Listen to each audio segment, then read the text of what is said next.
Valentine day, ভালোবাসার সপ্তাহ।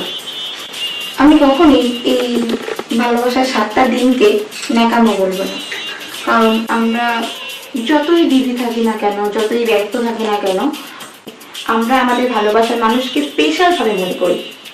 গোলাপ তো রোজই দেওয়া যায়, প্রপোজও রোজ করা যায়, আমরা সবসময় প্রমিসও করি, কিন্তু গোলাপ দেওয়ারও একটা আলাদা দিন আছে।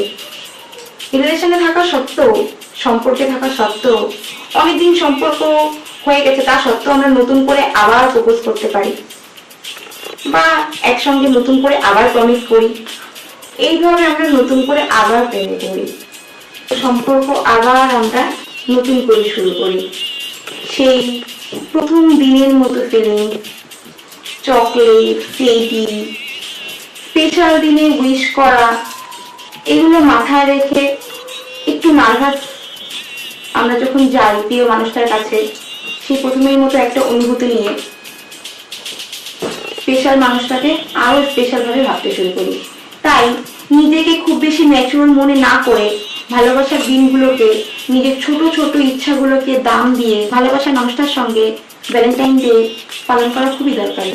Happy Valentine's day and be happy always, specially এই 7টা দিন উইথ ইউর ভ্যালেন্টাইন।